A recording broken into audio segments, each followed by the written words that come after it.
నమస్కారం, welcome to I dream. ధర్మ మార్గం విత్ విజిత కార్యక్రమానికి స్వాగతం. ప్రస్తుతం మనతో పాటు ఉన్నారు ప్రముఖ ఆధ్యాత్మికవేత్త జ్యోతిష్య పండితులు సుభాష్ శర్మ గారు. ఇప్పుడు గురుగారితో మాట్లాడదాం. నమస్కారం గురుగారు. శ్రీమాత్రి నమస్తే. మనకి శ్రావణ మాసం అంటేనే ఎక్కువగా గుర్తొచ్చేది లక్ష్మీ అమ్మవారి ఆరాధనలు. ఎలాగూ మంగళగౌరి వ్రతం అని, వరలక్ష్మి వ్రతం అని చేస్తూ ఉంటాము. కానీ మాసం అంతా అమ్మవారి అనుగ్రహం కోసం మేము ఏదైనా చెయ్యాలి పూజా విధానం అనుకున్న వాళ్ళకి ఏదైనా విధానం గురించి వివరించండి. తప్పకుండా అండి. ముందుగా వీక్షిస్తున్న ప్రేక్షకులందరికీ శ్రీమాత్రే నమః, శ్రీ గురుభ్యో నమః. యా దేవి సర్వభూతేషు మాతృరూపేణ సంస్థిత నమస్తస్సై నమస్తస్సై నమస్తస్సై నమో నమః. లక్ష్మీ కటాక్షం అనేటటువంటి శ్రావణ మాసంలో పొందడం చాలా సులభమైనటువంటి మార్గం శ్రావణ మాసంలో ఉంది. అది సనాతన ధర్మంలో శాస్త్రం నందు వేదమునందు చాలామంది ఎంతోమంది ఆచరణ చేసి ఎన్నో సిరి సంపదలు పొందినటువంటి మార్గాలు ఈ శ్రావణ మాసంలో ఏర్పడ్డాయి. అందులో ఒక మార్గమే కమలాత్మిక పూజ అనేటటువంటిది ఒకటి ఉంటుంది. కమలాత్మిక అమ్మవారి యొక్క పూజను గనక ఎవరైతే ఈ శ్రావణ మాసంలో ఆచరిస్తారో ఆ తల్లి యొక్క అనుగ్రహము తొందరగా కలిగి ఏమవుతుంది అంటే దారిద్ర్యంలో ఉన్నటువంటి వాడు కూడా అపర కుబేరుడు కావడానికి ఈ కమలాత్మిక అమ్మవారి యొక్క పూజా విధానం చాలా ప్రత్యేకమైనటువంటిది. ఈ కమలాత్మిక అమ్మవారి యొక్క పూజా విధానం దక్షిణాచారంలో చేసుకోవాలి. దక్షిణాచారం అంటే అమ్మవారికి ప్రతిరోజు 11 కమలాలు సమర్పించాలి. అలా అంటే ఇది 4 వారాలు చేసుకోవచ్చు, నెలవారీగా చేసుకోవచ్చు, మామూలుగా 15 రోజులైనా కూడా చేసుకోవచ్చు. అంటే మన సంకల్పం ఏ రకంగా ఉంటుందో ఆ రకంగా అమ్మవారి యొక్క ఆరాధన చేసుకోవచ్చు. కానీ ప్రతిరోజు చేసుకోవాలంటే 11 కమలాలు అంటే కష్టం. ఇప్పుడు దొరుకుతాయి కదండి, ఇప్పుడు ఈజీగా ఎక్కడైనా దొరుకుతాయి. వర్షాకాలంలో కమలాలు దొరకకపోవడం ఇంత, కానీ కమలాలు దొరుకుతాయి. ఇప్పుడు దొరికినా కొంచెం కాస్ట్ ఎక్కువే ఉంటాయి కదండి. అలా కాస్ట్ అనుకుంటే కష్టం కదండి. ఉన్న వాళ్ళు పెట్టుకోగలుగుతారు, కానీ లేని వాళ్ళ పరిస్థితి ఏంటి? ఇప్పుడు కమలాలు అనేటటువంటివి ఏ నదిలోనైనా ఎక్కడైనా దొరుకుతాయి. First point. రెండో పాయింట్ ఏంటంటే మహా అయితే 5 రూపాయలు 10 రూపాయలకు ఒకటి ఉంటుంది. లేదండి, మరి 150, 200, 50 రూపాయలు, 60 రూపాయలు కూడా చెప్తారు. ఇప్పుడు సీజన్ కదా, ఎంత సీజన్ అయినా మాక్సిమం 5-10 రూపాయలకు ఒకటి ఉంటుంది. ఇప్పుడు నేను మన బాసర క్షేత్రానికి వెళ్ళా, ఒక కమలం 5 రూపీస్కి ఒకటి ఇచ్చారు. అలా అంటే కమలాలతో పూజించాలి అని శాస్త్రము. అలాగని కమలాలు నేను పెట్టాలి అని చెప్పను, అది దొరికితే పెట్టండి. అందుబాటులో ఉంటే గనక కమలాత్మిక అమ్మవారికి కమలాలతో పూజ చేయాలి అనేది శాస్త్రము. అయితే దీన్ని ఎవరు ఆచరించారంటే సాక్షాత్తు శ్రీ మహావిష్ణువు ఆచరించాడు అమ్మవారి యొక్క ఆరాధనకు. ఆ ఆరాధన చేసినందుకే శ్రీ మహావిష్ణువు ఎంతో మంది దుష్ట సంహారం చేశారు. అంతే శక్తి సరిపోయినటువంటి సమయంలో శ్రీ మహావిష్ణువు అమ్మవారి కమలాత్మిక పూజ చేసి ఎంతో మంది దుష్టులను సంహరించినటువంటి దాఖలాలు కూడా మనకు శాస్త్రంలో, మనకు వామన పురాణంలో కూడా చెప్పడం జరుగుతూ ఉంది. కాబట్టి ఈ అమ్మవారి యొక్క ఆరాధన ఐశ్వర్యానికి, ఆరోగ్యానికి, శత్రు నాశనానికి, విజయానికి, వీటన్నిటికీ కూడా ప్రతీక అమ్మవారి యొక్క కమలాత్మిక పూజ. అయితే ఈ అమ్మవారికి 3 పుష్పాలు చాలా ఇష్టం. 1 కమలాలు, 2 మందార పుష్పాలు, 3 నాగవల్లి పుష్పాలు అనేటటువంటి ఉంటాయి. ఈ 3 పుష్పాలు ఏది అందుబాటులో ఉంటే అది మీరు పెట్టవచ్చు. లేదు అని అంటే గనక అమ్మవారికి ఇంకా ప్రీతికరమైన ఉమ్మెత్త పూలు ఉంటాయి. ఉమ్మెత్త పూలు కూడా అమ్మవారికి చాలా ప్రీతికరము. అలాగే శివనాగ పుష్పాలు అని చెప్పేసి చాలా మట్టుకు ఉంటూ ఉంటాయి. వైట్ కలర్ శివనాగ పుష్పాలు అనేటటువంటివి ఎలా ఉంటాయంటే అవి దాని లోపల శివలింగం ఉంటుంది. శివనాగ పుష్పాల్లో చిన్న శివలింగం ఉంటుంది. అది మామూలుగా మన దగ్గర దొరకడం చాలా కష్టం. అవి కేరళ లాంటి ప్రాంతాల్లో మీకు కనిపిస్తూ ఉంటాయి. అలా ఈ పుష్పాలు ఇలా చెప్పుకుంటూ అమ్మవారికి ప్రీతికరమైన పుష్పాలు చాలా ఉన్నాయి. ఇందులో అందుబాటులో ఉండేటట్టు కమలాలు ఉంటూ ఉంటాయి, మనకు ఉమ్మెత్త పువ్వులు ఉంటూ ఉంటాయి.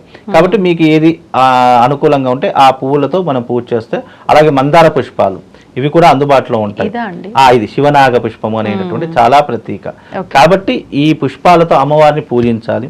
ఎక్కడైతే పూజ చేసేటటువంటి ప్రదేశం ఉందో తప్పకుండా గోమయం గోపంచితంతో అలికి ముగ్గు వేసి అక్కడ ఒక మండపం ఏర్పాటు చేసుకోవాలి. మామూలుగా మనము డెటాల్తో కడుగుతాము, నీళ్ళతో కడుగుతామంటే కుదరదు. ఎప్పుడైనా గుర్తుపెట్టుకోండి, ఏ పూజ చేసినా, ఏ వ్రతం ఆచరించినా అక్కడ గోమయం గోపంచితం లేకుండా మనం పూజ చేయకూడదు. అలా చేసిన పూజ నిర్వీర్యము. ఇది చాలా మట్టుకు గుర్తుపెట్టుకోండి. ఎందుకంటే ఒక పూజా ప్రదేశంలో తప్పకుండా గోమయం గోపంచితంతో అలికి అక్కడ ముగ్గులు వేసి అక్కడ మండపం ఏర్పాటు చేస్తేనే ఆ పూజకు, ఆ స్థలానికి పుణ్యం అనేటటువంటిది, ఆ స్థలానికి పవిత్రత అనేటటువంటిది చేకూరుతుంది.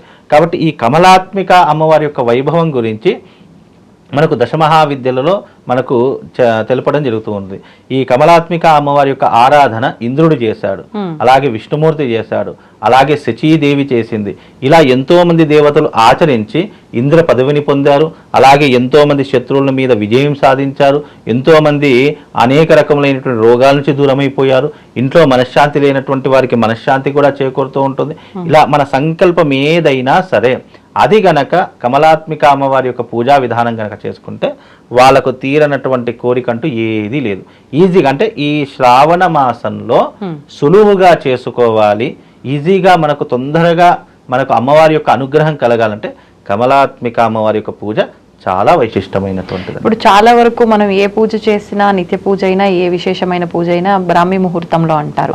ఈ పూజ కూడా అలా ఏమైనా చెయ్యాలంటారా, లేదు అంటే నార్మల్ గా చేసేసుకోవచ్చా? నిజానికి కమలాత్మిక అమ్మవారి యొక్క పూజా కాలం అనేది ప్రదోష కాలంలో చేసుకోవాలి. అంటే రాత్రి సమయంలో, సంధ్యా సమయంలో చేసుకోవడం చాలా విశేషము. ఈ అమ్మవారు తాంత్రిక దేవతలో ఉత్కృష్టమైనటువంటి తల్లి. అయితే ఈ అమ్మవారికి సవ్య అపసవ్య మార్గస్థ సర్వోపద్ర నివారిణి అని లలితా సహస్రనామాల్లో వస్తుంది.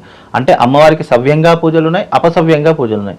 అపసవ్యంగా అంటే అది తాంత్రిక విధానంలో వామాచార పద్ధతిలో వస్తుంది.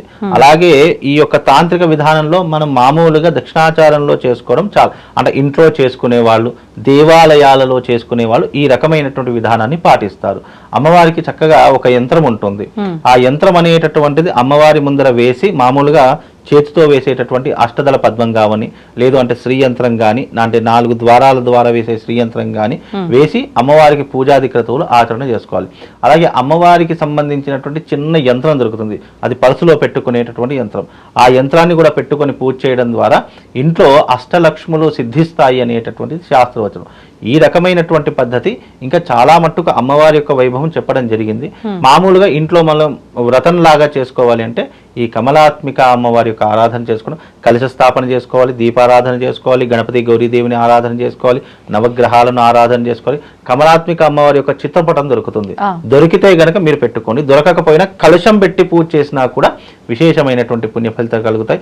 అలాగే మనం ప్రతి ఒక్కదానికి ధూప దీప నైవేద్యాలు ఏ రకంగా అయితే పెడతామో అదే రకంగా అమ్మవారికి ధూపదీప నైవేద్యాలు పెట్టాలి. అమ్మవారికి ఇష్టమైనటువంటి నైవేద్యం ఏంటి అంటే గనక పరమాన్నము, పాయసాన్నము, అలాగే మనము ఈ గుమ్మడికాయతో చేసేటటువంటి పాయసం ఉంటుంది, ఆ పాయసం కూడా చేస్తే చాలా విశేషమైనటువంటి పుణ్య ఫలితాలు కలుగుతాయమ్మా.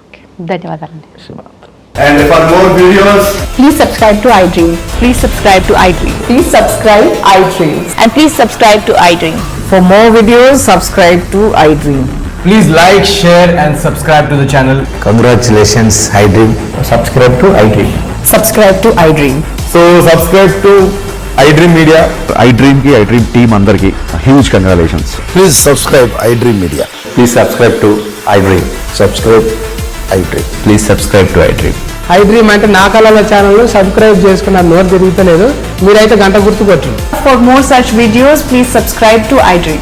Subscribe to iDream. Please subscribe to iDream. Please subscribe iDream Media. Please do subscribe to iDream. Please subscribe to iDream Media. For best entertainment and information, please subscribe iDream. And don't forget to subscribe to iDream.